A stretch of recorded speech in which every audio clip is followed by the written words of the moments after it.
हरे कृष्णा। ये 12वां अध्याय जो है इसके 3 सेक्शंस कौन से हैं?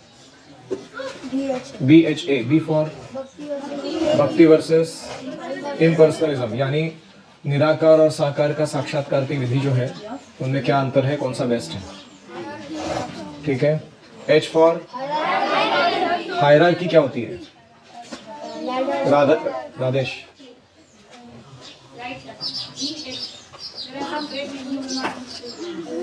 H हायरार्की क्या होती है? भक्ति के स्टेप्स, प्रगतिशील चरण, स्टेप्स, प्रोग्रेसिव स्टेप्स टुवर्ड्स भक्ति, वो वाला था H हायरार्की। और फिर आता है A, Ashtakam. Ashtakam of what?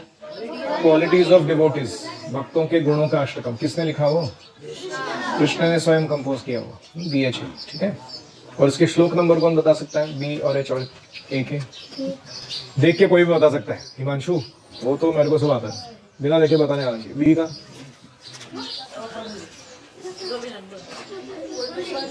एक से लेकर 12 तक नहीं, 1 से 7 और 8 से 12 तक 8 से 11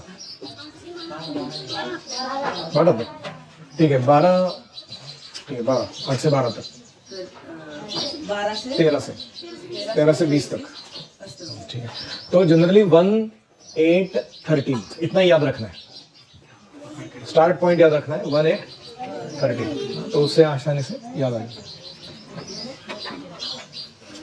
ठीक है। अभी ठीक है, अभी फर्स्ट सेक्शन में वापस जा रहे हैं हम लोग। निराकार और साक्षात्कार, निराकार और साकार। निराकार मतलब भगवान को कोई आकार नहीं, ऐसे मानने वाले लोग। साकार मतलब भगवान का रूप है, उनका व्यक्तित्व है, उनको सेंसेस है, उनको पर्सनालिटी है, ये सब मानने वाले लोग, तो उसको क्या बोलते हैं? साकारवादी। निराकारवादी, साकारवादी, 2 प्रकार है ना। अभी क्या हो?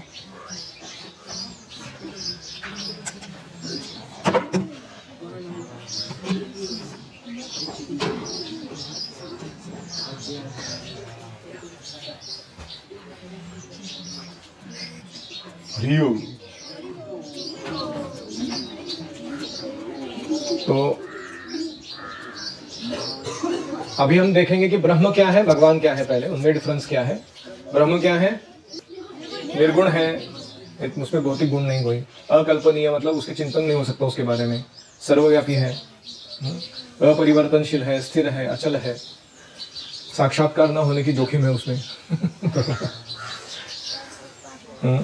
व्यक्ति ब्रह्म साक्षात्कार करता है तो अपनी शाश्वतता को महसूस कर सकता है कि आई एम इटर्नल। कौन उदाहरण उसका? सोक्रेटिस। उसको पॉइजन पिलाया गया तो उसने क्या कहा? First you catch me then you can kill me. पहले तुम मेरे को पकड़ के तो दिखाओ, फिर तुम मेरे को मारने की बात कर रहे हो। मतलब उसे ये पता था कि मैं शरीर नहीं हूँ और आत्मा को ये लोग पकड़ नहीं सकते। सोक्रेटिस। तो वो क्या प्रूवत कहते हैं, वो निर्गुण साक्षात्कार वाला व्यक्ति था वो। ठीक है। फिर भगवान फीचर क्या है? भगवान सगुण है, उनका रूप है, उनके गुण हैं, वो अचिंत्य शक्तियां रखते हैं अपने पास, वेरीगेटेडनेस है उनमें, और अपनी ऊर्जा द्वारा, एनर्जी के द्वारा, और परमात्मा के रूप में वो सर्वव्याप्त है। लेकिन भगवान फीचर में वो लोकलाइज्ड है। गोलोक एवं निवसति अखिल आत्मभूता। भगवान स्वयं गोलोक में वास करते हैं, लेकिन परमात्मा और उनकी शक्तियों के रूप में सर्वत्र व्याप्त है। ठीक है। वे भी, भगवान भी अपरिवर्तनशील है, स्थिर है और अचल है। और भगवान के पीछे पड़े हुए व्यक्ति को सफलता की गारंटी है, जोखिम नहीं है उसको कुछ, क्योंकि भगवान स्वयं मदद कर रहे हैं उसकी अपने पास लाने के लिए।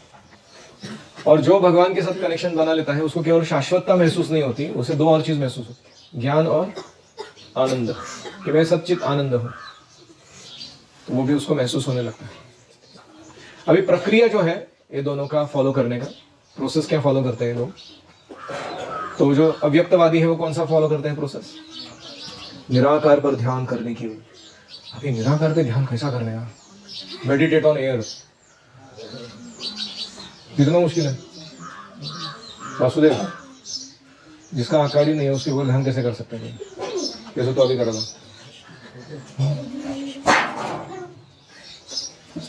तो अव्यक्तवाद जो है वो इंद्रियों से परे जो वस्तु है उसको अपने इंद्रियों से जानने का प्रयास कर रहे हैं और इंद्रियों को प्रतिबंधित कर रहे हैं, मतलब इंद्रियों को रोकथाम लगा रहे हैं, नेचुरल उनके फंक्शंस होने नहीं दे रहे हैं। उनको लग रहा है कि आंखों से देखूंगा, नाक से सूंघूंगा, कान से सुनूंगा तो संस्कार बन जाएगा। संस्कार नहीं चाहिए क्योंकि मेरे को निर्विशेष चाहिए। तो बहुत मुश्किल काम कर रहे हो। ब्रह्म को समझने के लिए उपनिषदों का अध्ययन कर रहे हैं, फिर उसको संस्कृत सीखनी पड़ेगी। भले भले लोगों का बेड़ा गर्क हो जाता है संस्कृत का नाम लेते ही। उनको बहुत सारी परेशानी झेलनी पड़ती है। एक तो कभी इंद्रियां तकलीफ देती है और पतन हो जाता है, और कभी बहुत क्लेश होता है अव्यक्त की धारणा प्राप्त करने में, और वो व्यक्ति स्वयं के प्रयास पर निर्भर है और उसको बहुत लंबा अभ्यास करना पड़ता है ये सब करने के लिए। और इसके एग्जैक्ट उल्टा है भक्ति। वो अर्च विग्रह के रूप में भगवान का ध्यान करना आसान है।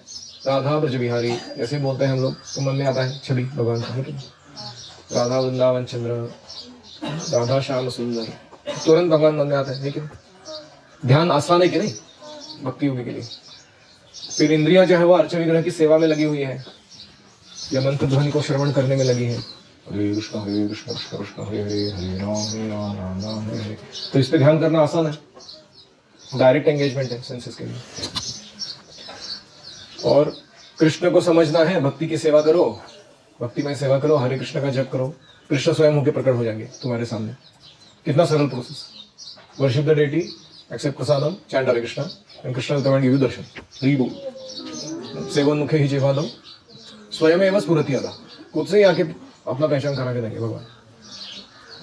और क्योंकि कृष्ण के साथ सीधा संबंध जुड़ा हुआ है तो क्या होता है, दुख कम होता है जीवन में। जैसे आपके जीवन में करंटली बहुत ही कम दुख है, अगर मैं यहाँ से घर भेज दूंगा तो बहुत ज्यादा हो जाएगा। क्यों? क्योंकि कृष्ण के साथ संबंध है इसलिए। और कृष्ण ही भक्त को माया से ऊपर उठने में मदद करते हैं, इसके लिए उसको ज्यादा आसान है वो। निर्विशेषवादियों को बड़ा लंबा अभ्यास करना पड़ता है, उसके बाद भी पतन होता है। आरोप डोंट सेट राइट हिज अनटोपी, okay, that's not your job right now.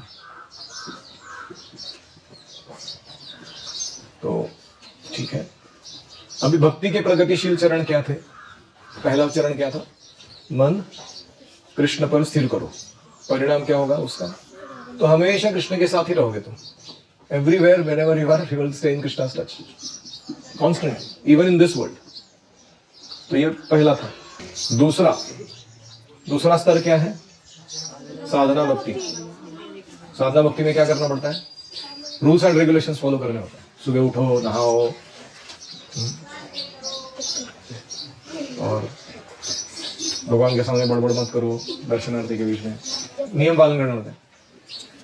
तो उसका परिणाम क्या है? साधना भक्ति पालन करने का परिणाम क्या है? कृष्ण को प्राप्त करने की इच्छा विकसित होती है साधना करने से। वो डिजायर ही नहीं है ना हार्ट में अभी तक कृष्ण चाहिए करके, हमको माया चाहिए। तो साधना करने से धीरे धीरे we become pro Krishna. We are currently pro maya, we become pro Krishna. ठीक है। फिर तीसरा, कृष्ण के लिए कर्म करना। ये तीसरा लेवल है। ये करने से क्या मिलेगा परिणाम? You will come to the sadhana bhakti stage. उनको अच्छा लगने लगेगा, ठीक है मेरे को दीक्षा ले लेनी चाहिए अभी, ठीक है मैं अभी गुरु जी के आदेशानुसार काम करूंगा, बहुत हो गया स्वतंत्र जीवन। तो ये कब होएगा? जब कोई कृष्ण के लिए कर्म करेगा। फिर चौथा मार्ग है, कोई कर नहीं सकता कृष्ण के लिए कर्म, तो उसको त्याग करना चाहिए, ज्ञानार्जन करना चाहिए, ध्यान करना चाहिए, कुछ अच्छे कॉज के लिए अपना कर्मफल को डोनेट कर देना चाहिए। ऐसे करने से क्या होता है? परिणाम क्या है? हृदय शुद्ध होता है, भोग भावना से थोड़ा ऊपर उठता है व्यक्ति, असीम शांति का अनुभव करता है हृदय में, और ग्रेजुअल प्रोग्रेस, क्रमिक उत्थान भक्ति की ओर वो प्राप्त करता है। समझ में आया? तो ये भक्ति के 4 चरण है। ठीक है। हम कौन से स्तर पे हैं? Most of us are on level number 2, some of us are maybe on level number 3। अगर आप लेवल नंबर 4 वाले व्यक्ति होते थे ना, तो आप गुरुकुल में टिकते ही नहीं थे ज्यादा देर। ठीक है, अभी लास्ट पार्ट, वे गुण जो कृष्ण को प्रिय है, 12 से 20। तो अभी मैंने क्या किया है, इसको स्वयं के प्रति दृष्टिकोण, अन्य जीवों के साथ व्यवहार, और जब हमारे साथ कुछ होता है तो उसको कैसे प्रतिक्रिया हमें देनी चाहिए, और फिर भगवान के साथ व्यवहार। ऐसे 4 भागों में मैंने वो क्वालिटीज को डिवाइड किया। Self development, loving relationships, responding to provocations and loving Krishna. ये 4 में सबको कैटेगराइज किया है। तो पहला क्या है, स्वयं के प्रति क्या नहीं होना चाहिए, झूठा अहंकार नहीं, मेरे पास भौतिक ये पद है, ये मेरा नाम है, सर्जेराव पाटील म्हणतात मला, मैं बंगाल माणूस है, अपने से पंगा नहीं लेने का, जो हमसे टकराएगा मिट्टी में मिल जाएगा, आला अंगावर घेतला शिंगावर। ये सब क्या दिखाता है, ईगो दिखाता है। तो भक्त में ये सब नहीं होता। झूठा अहंकार। दूसरा है सकाम परिणामों के प्रति आसक्ति। सकाम परिणाम मतलब क्या होता है, मैंने मेहनत की है, मैंने जाके सारे सीताफल तोड़ के लाए, अभी सारे मैं ही खाऊंगा।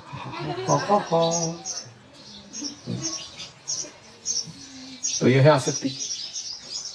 अरे अच्छा, जब तुम्हारे कैसे हो गए वो सीताफल, तुमने पेड़ लगाए थे? नहीं। तुमने पानी दिया था? नहीं। तुमने उसको रक्षा किया था? नहीं। फल आया तो मेरा हो गया, क्योंकि मैंने उसको पहली बार देखा। That is my qualification. तो ऐसे नहीं चलता। उठा के लाना है, भगवान के चरणों में रखना है, वो गुरुजी बोलेंगे वो खाएगा उसको।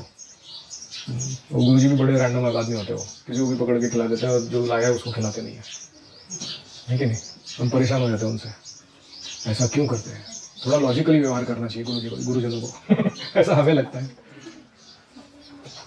जैसे नीरज के घर गए हम लोग, उन्होंने 4 शॉलें भेज दी,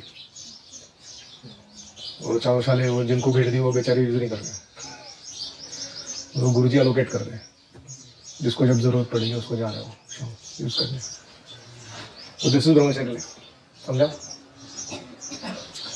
ये ट्रेनिंग गुरुकुल में मिल सकता है, घर में नहीं मिल सकता है। सब ट्रेनिंग घर में तुम बॉस हो, तुम्हारा झूठा अहंकार और तुम्हारे कर्मफल भोग करने के लिए तुमको फुल फैसिलिटी मिलता है वहां पे। और तीसरा है स्वामित्व की भावना। I am the controller, proprietor, enjoyer of everything I see. हा हा हा, जिसको कहते हैं स्वामित्व। तो ये भक्त में नहीं होता। ठीक है। फिर दूसरा है अन्य जीवों के साथ व्यवहार, दूसरों के साथ कैसा डील करना है। पहला है अनसूया। अनसूया मतलब द्वेष नहीं, ईर्ष्या नहीं, अद्वेष्टा, सर्वभूतानां। तो हमें कभी कभी ईर्ष्या हो जाती है, हमारा ही खास करके समवयस्क भक्त रहते हैं ना, वो हमसे ज्यादा तरक्की करते हैं या ज्यादा कृपा प्राप्त करते हैं, तो हमारे मन में असूया की भावना होती है। Whole world is so wonderful minus this person, ऐसा हमें लगने लगता है। अगर ये व्यक्ति नहीं होता था जीवन में तो कितना बाहर रहता था। ठीक है। दूसरा मैत्र, सबका मित्र बनना है, किसी को कठिनाई में नहीं डालना है। तो आप देखिए जरा, आप सबकी तरफ नजर डाल के, क्या आप सबके मित्र हैं? Does everyone consider you a friend, और is there someone who thinks that you are a bad guy to me, you are not nice?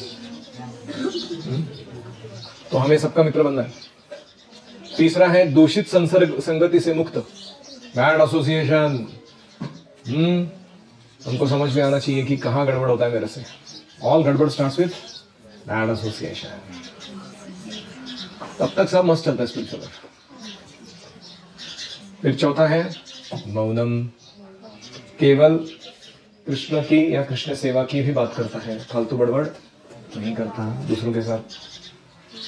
ठीक है। फिर तीसरा है जब हमारे साथ कुछ होता है, material nature is design for doing कुछ टू अस। भौतिक प्रकृति का डिजाइन ही ऐसा है, वो कुछ करती रहती है।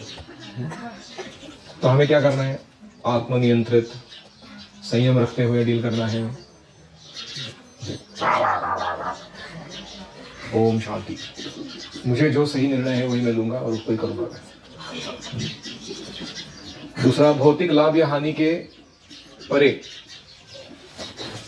लाभ होने पर खुशी नहीं मनाने का, हानि होने पर शोक नहीं मनाने का, इसका प्रैक्टिस करना है।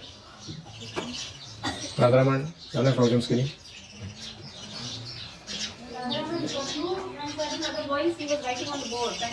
लिखा हुआ है इधर सामने ही लिखा हुआ है। He knows everything. He doesn't want to do anything about it. That's it. अगला है, स्वाभाविक रूप से जो आ रहा है जीवन में उससे संतुष्ट रहिए।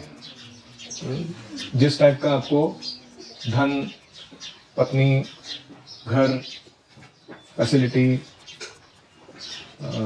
डिवोशनल सर्विस, एंगेजमेंट, जो मिल रहा है, संतुष्ट। फिर सामान्य गतिविधियों पर निर्भर नहीं रहना। Don't over depend on the ordinary course of activities in life. जैसे हम सबको आदत हो जाता है कि मुझे इस समय खाना मिलना ही चाहिए, इस समय मुझे सोने को मिलना ही चाहिए, और अगर उसमें कोई आके टांग अड़ाता है तो हमको गुस्सा आता है कि नहीं? लेकिन कभी कभी सेवा के लिए क्या होता है, करना पड़ता है कि नहीं? जैसे हम चाहते हैं कि अभी मैं सो जाऊं और कोई बच्चा बीमार पड़ जाता है तो उठ के जाना पड़ता है तो देखने के लिए, है कि नहीं? तो if I become routinised and so much that I have become sheltered in that routine, तो मेरे को गुस्सा आएगा कि नहीं आएगा? तेरे को अभी बीमार पड़ना था, हाँ? कल नहीं बीमार पड़ सकता था सुबह 8 बजे ऐसे बोल सकते किसी को? नहीं बोल सकते। So that is the meaning कि परेशान नहीं होना when you don't get to do what you want to do. किसी आवास की परवाह नहीं करना, कहीं भी रहने मिले चलेगा। त्यक्त्वा तूर्णमशेष मंडलपते श्रेणिं सदा तुच्छवात्। फिर कठिनाइयों में समभाव और सहिष्णुता। जीवन में संघर्ष आएंगे, समस्याएं आएंगी, क्या करना है? समभाव, टॉलरेट, सहिष्णु।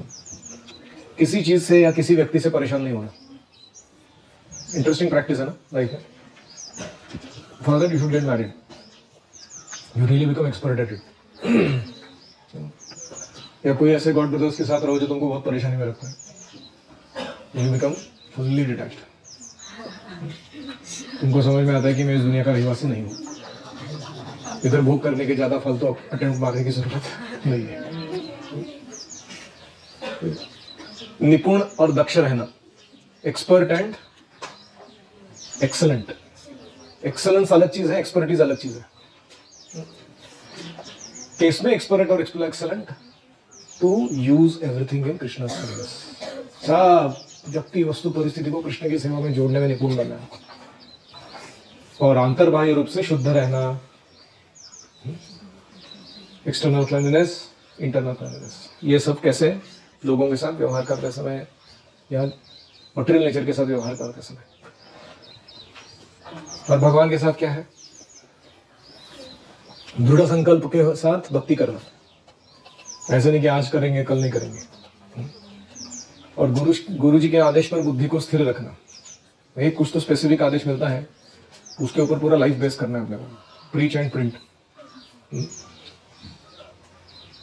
तो हमें बुद्धि स्थिर रखे वही कार्य एग्जीक्यूट करना है। और इन गुणों को प्राप्त करने का मार्ग क्या है? भक्ति। अच्छे से भक्ति करते रहो, ये सारे गुण तुम्हारे अंदर प्रकट हो जाएंगे।